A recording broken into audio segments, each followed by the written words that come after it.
E aí, pessoal, tudo certo?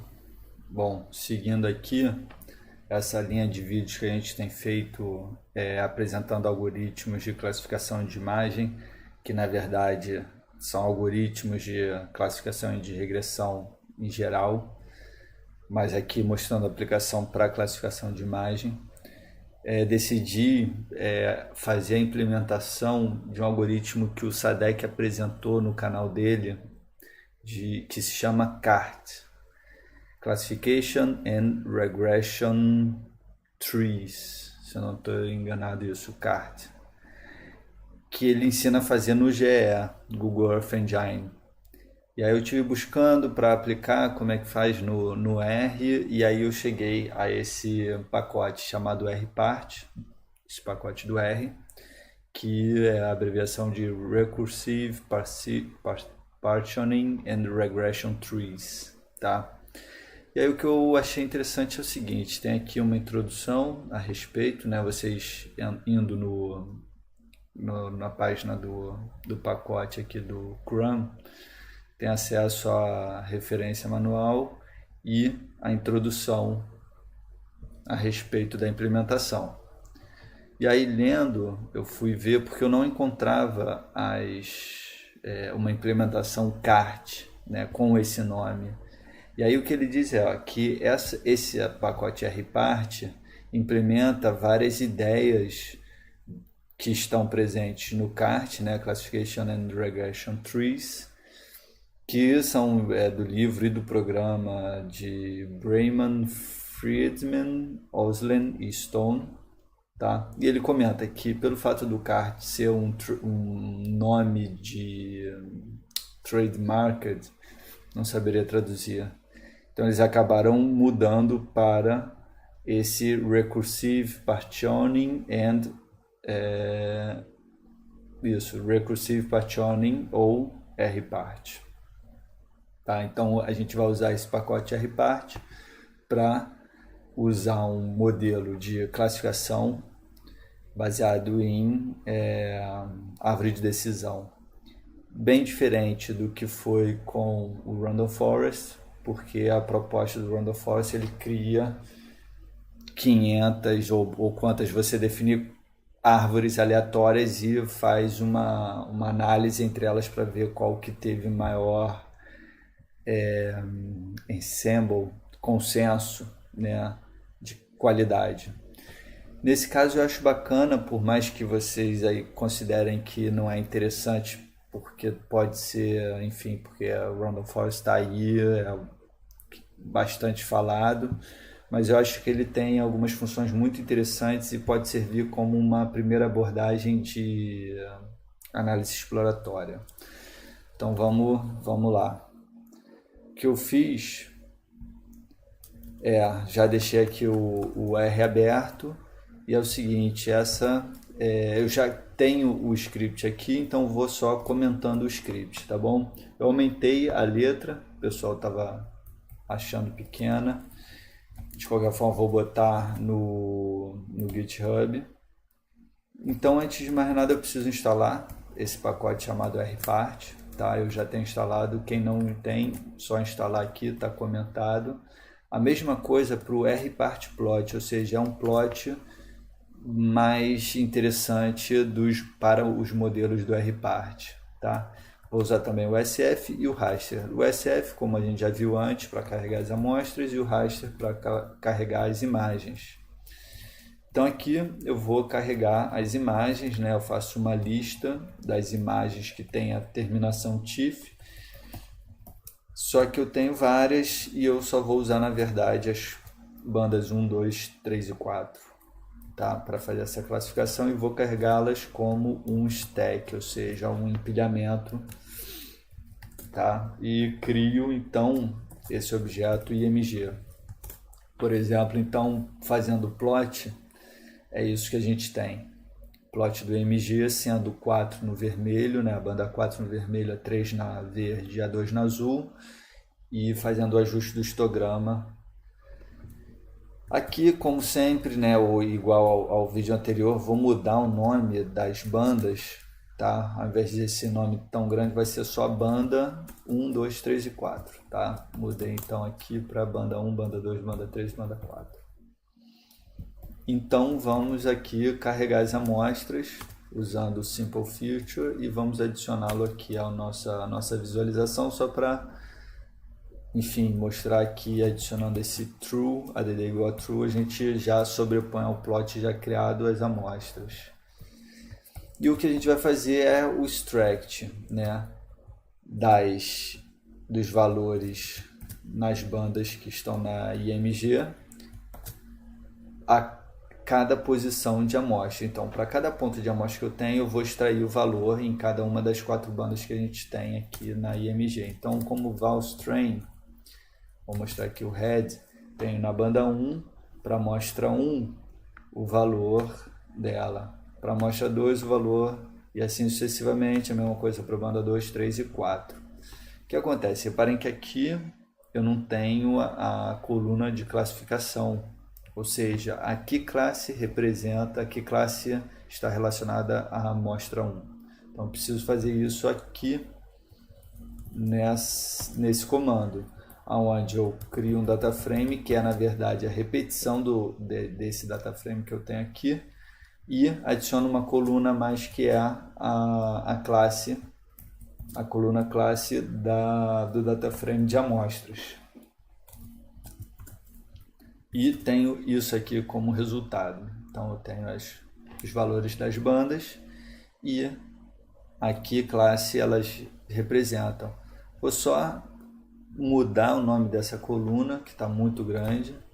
Vou botar só para classe, tá? Por exemplo, aqui então eu tenho classe. E vou mudar também o valor, o tipo de dado que eu tenho aqui para um fator e não numérico, para forçar que seja feita uma classificação e não uma regressão nesse modelo que a gente vai criar, tá? Então vocês vão ver que não mudou nada aparentemente, só o tipo de dado que a gente está armazenando não é mais numérico e sim um fator. Aqui sim eu já vou fazer o ajuste do modelo, ou como eles chamam, né, em árvore de decisão, fazer o crescimento das árvores. Eu vou fazer, a fórmula vai ser a minha classe em função de todas as outras colunas, né, então as 4 bandas, informo qual o conjunto de dado e o método. É importante também fazer. Esses 2 outros parâmetros, é importante vocês analisarem sempre o help, tá? Então ele fala aqui do min split e do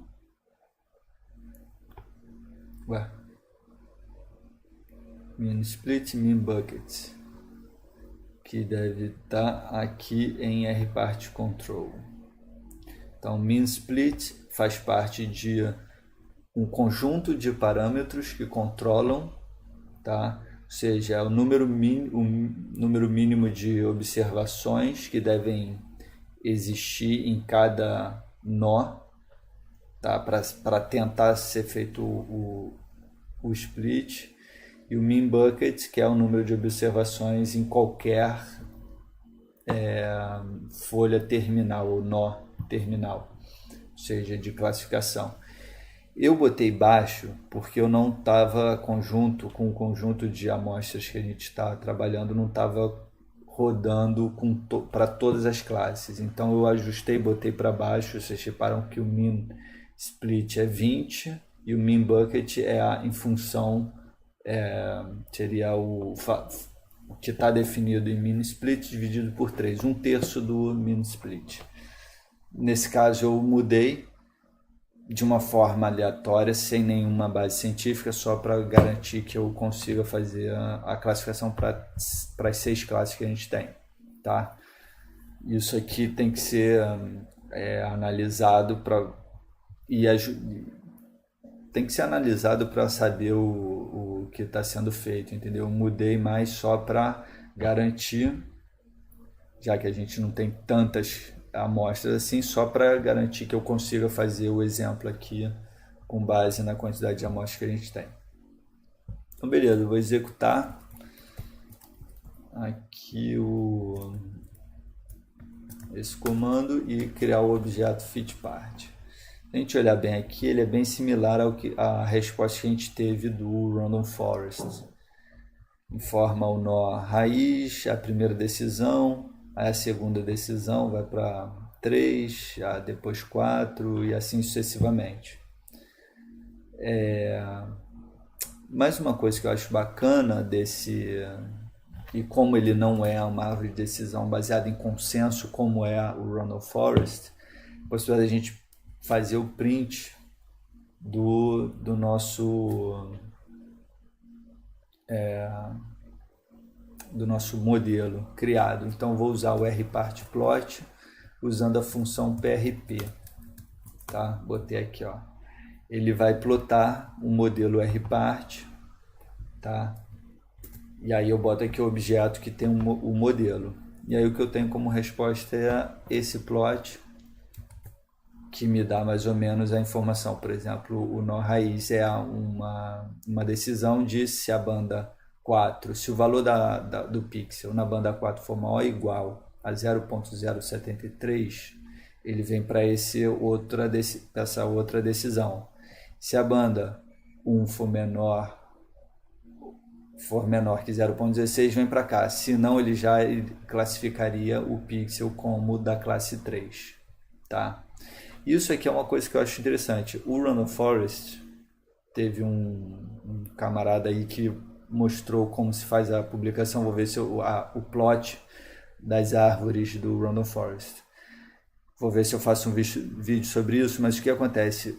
O Random Forest você gera árvores aleatórias e em base a essas árvores aleatórias você cria um consenso para fazer a sua regressão, a sua classificação.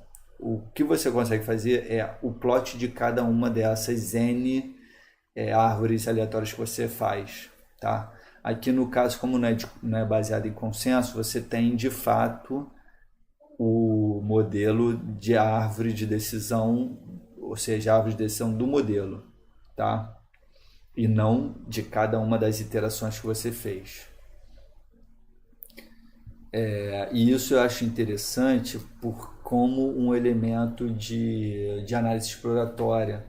Tá pensando aqui como isso poderia ser aplicado, né? E aí eu tenho sempre curiosidade em saber, por exemplo, a gente trabalhando com sensoriamento remoto, a gente está trabalhando com assinatura espectral dos alvos, e enfim, às vezes a gente tem alvos que são muito parecidos espectralmente, então a gente pode a partir disso identificar até que ponto, por exemplo, o NDVI nos está ajudando na classificação, até que, entendeu? E a gente pode ir colocando variáveis e entendendo como que os alvos estão respondendo a eles baseado nesse método, né, de classificação. O outro exemplo também de gráfico, que seria, entre aspas, um pouquinho mais bonitinho esteticamente, mas que eu não gosto porque ele, não sei, teria que aprender a organizá-lo, que é esse rpartplot, que ele aqui deve ter, tá, bom, beleza. Tava vendo aqui se tem alguma configuração do tamanho de letra, de fonte, deve ter, mas eu não tô vendo aqui. O que ele faz, esse rpart.plot? Ele vai fazer o mesmo plot dessa mesma árvore, só que de uma forma mais, entre aspas, bonita ou esteticamente mais interessante. O negócio é que ela fica muito pequena, não consigo nem ler o que está escrito. Teria que analisar e ver como mudar o tamanho e tal da letra. Por agora a gente só esteve fazendo, o modelo e analisando a resposta dele. Então aqui sim eu vou fazer a predição, né, baseado na imagem e no modelo que eu criei. De novo, crio uma barra de progresso baseada em texto e defino o tipo de predição como classificação. Isso eu acho importante porque eu não estava usando e não estava conseguindo. Ele estava sempre derivando para uma regressão. Depois que eu botei type igual a classe, rodou como uma classificação perfeita. Então daqui a pouco a gente volta quando tiver isso pronto.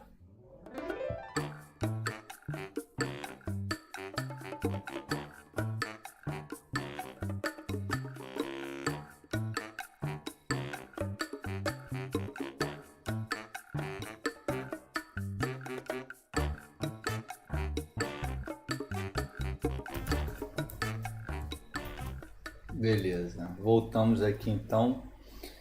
Bom, basicamente o que a gente tem é o plot aqui com as categorias.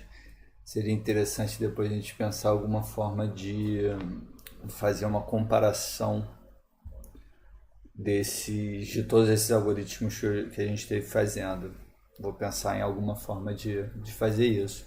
Para finalizar, só gravar o objeto em um formato TIFF usando o write raster. Tá? Basicamente é isso, pessoal. Ele já existe aqui, então é só colocar o overwrite igual a true e ele vai gravar. Gravando o HD já posso olhar no QGIS como é que foi, como é que ficou.